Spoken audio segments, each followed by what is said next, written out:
Bom, galera, vamos começar agora a nossa segunda aula da Semana Base de Literatura.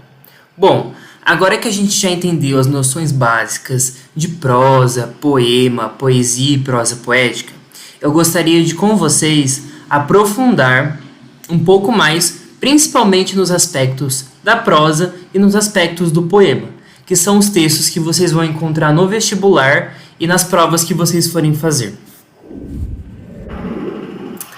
Para esse slide de abertura, eu coloquei 3 pessoas que contribuem muito para as obras e para a literatura brasileira: Mano Brown, Clarice Lispector e Hilda Hilst. Para a gente começar então essa segunda aula, vamos relembrar um pouco daquilo que a gente viu sobre poema e aprofundar mais sobre as características que a gente encontra nele. Para isso, eu escolhi um texto que ele faz parte da música Diário de um Detento, do álbum Sobrevivendo no Inferno dos Racionais. Aí você me pergunta, mas JP, Racionais, Diário de um Detento, isso é poesia? Isso é poema? Na verdade, você que tem que me responder. Racionais, Diário de um Detento, é um poema? Vamos ler junto. São Paulo, dia 1º de outubro de 1992, 8 horas da manhã.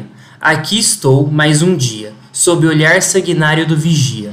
Você não sabe como é caminhar com a cabeça na mira de uma HK, metralhadora alemã ou de Israel, estralhaça ladrão que nem papel. Na muralha, em pé, mais um cidadão José, servindo o Estado, um PM bom. Passa fome, metido a Charles Bronson.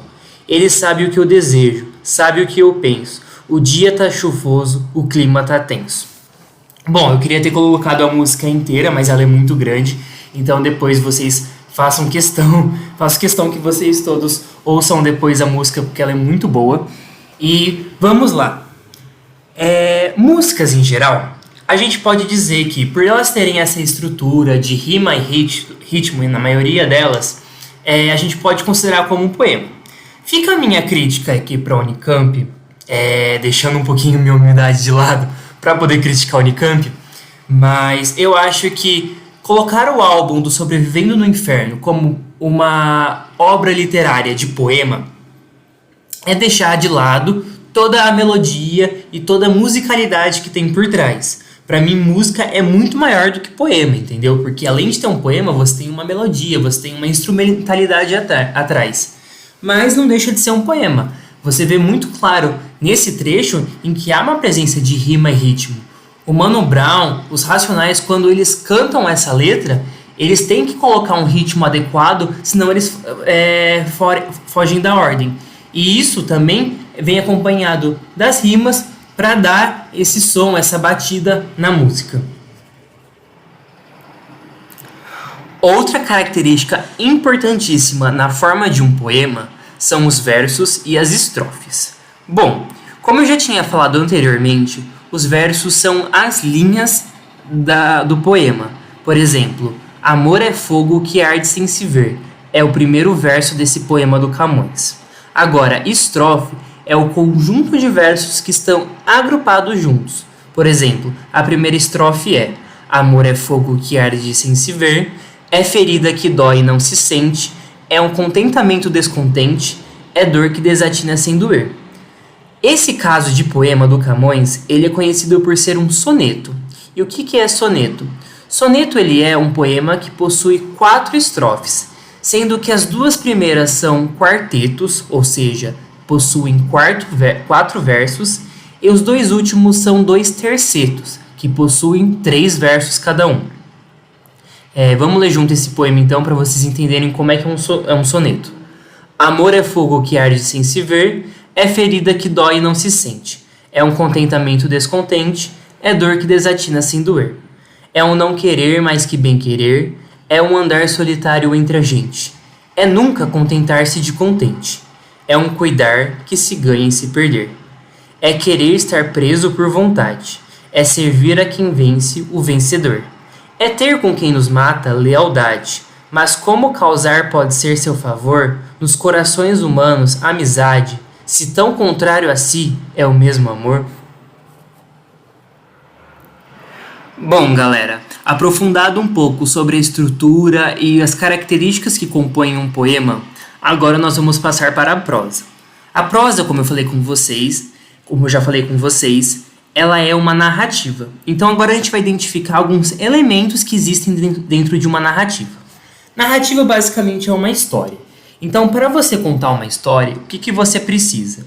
Você precisa de um tempo, um acontecimento, uma data histórica, um século, um ano, se é o futuro, se é o passado, se é o presente, em que tempo está acontecendo a sua narrativa. E também o espaço. Qual é o local em que se dá essa narrativa? Se é, sei lá, num castelo na Índia, se é no Brasil, se é na Jamaica, se é na África do Sul. Qual o local? Se é em Hogwarts? Onde acontece a sua história? Tendo o tempo e o espaço, a gente precisa de alguém para contar o que está acontecendo, o que está por vir. E quem conta a história no livro, na literatura, é o narrador. Aí está escrito narrados, mas é narrador. Acabei de perceber o erro do slide. O narrador, ele pode ser de 3 jeitos. Existe o narrador onisciente, que é o que comum a gente vê em vários livros, por exemplo, Harry Potter. Eu costumo dar o exemplo do Harry Potter porque eu sou apaixonado por essa saga. E o narrador onisciente é aquele que sabe muito mais do que o sentimento das personagens. Ele também sabe o que elas estão pensando, como elas vão agir, qual é o intuito delas. Então ele está descolado da história, ele não faz parte da história. Ele é como se fosse uma pessoa que observasse de cima aquilo que estava acontecendo e também sabendo o que se passa na cabeça das personagens. Também existe o narrador primeira pessoa, que é o caso, por exemplo, do livro que está aí no slide, chamado Memórias Póstumas de Brás Cubas, que foi escrito por Machado de Assis. Brás Cubas, ele é, além da personagem principal, o narrador da história. Claro, ele conta a história do ponto de vista dele já falecido, dele já morto, mas ele ainda faz parte da história. Então ele sabe descrever aquilo do ponto de vista dele. Lembrando que narrador nada mais é do que um ponto de vista. Então, por exemplo, quando você tem um livro em que o narrador é da primeira pessoa, você tem a versão do ponto de vista de uma pessoa que está participando da história, porque ela é uma personagem, e você tem uma visão limitada daquilo que está acontecendo. Isso também acontece com o narrador da terceira pessoa.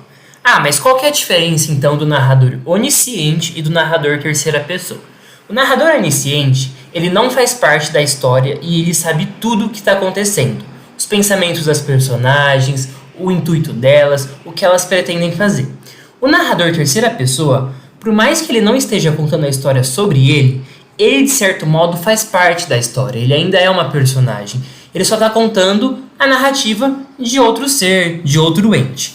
Nisso, a gente entende que ele tem uma visão mais limitada, restringida daquilo. Ele não pode, por exemplo, saber o que a personagem está pensando. Por quê? Porque ele não é onisciente, ele só faz parte da história. Mas como ele está contando, ele tem essa visão apenas limitada, parcial mesmo daquilo que está acontecendo. Finalizando então a nossa aula, eu gostaria de com vocês recapitular um pouco então sobre os gêneros literários. Existe o gênero épico e narrativo, que a gente entende como o texto em prosa, por exemplo, um romance, um conto, uma novela, como eu já tinha conversado com vocês.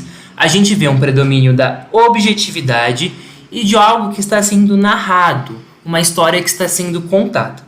Lembrando também que dentro desse gênero existe a epopeia. Nesse caso, a gente entende que ela é escrita por versos, mas a maior parte das vezes ela é feita em prosa. O gênero lírico, por sua vez, ele é algo que é mais expressivo, que ele predomina a subjetividade. Então, ao invés dele narrar um acontecimento, ele vai expressar um sentimento, algo, podemos dizer, mais abstrato. E ele sempre, ou quase sempre, é feito em versos. Por fim, o gênero dramático, que ele é um pouco mais especial e particular dentro dos vestibulares, vocês não vão ver tanto, mas é o que a gente encontra sobre tragédias, comédia, drama, enfim, muitas peças de teatro são derivadas desse gênero, e ele é algo mais apresentativo, é algo que é apresentado, não algo narrado, muito menos expressado. E ele tem uma fusão entre essa objetividade e essa subjetividade. E a gente entende também que ele pode ser feito em prosas ou em versos, mas a representação de seus valores. Então, por exemplo, numa peça de teatro, a gente pode ter ela sido elaborada em versos ou em mesmo texto contínuo, em prosa. Só que a gente entende que ela é muito maior do que isso, porque ela vai trazer valores, aspectos do drama, da comédia, da tragédia, que são características desse tipo de arte. Bom, pessoal, espero que vocês tenham gostado dessas aulas. Foi um prazer dessas aulas iniciais para vocês. Espero encontrá-los um dia pessoalmente, presencialmente, mas por enquanto, com a pandemia e com o Covid inviável, espero que, se possível, todos fiquem em casa e se cuidem das suas famílias, cuidem dos seus queridos, que eu acho que é o mais importante. Espero também que vocês tenham gostado da aula, tenham aprendido alguma coisa que eu fiz com muito carinho para vocês, tá bom? Um grande beijo a todos.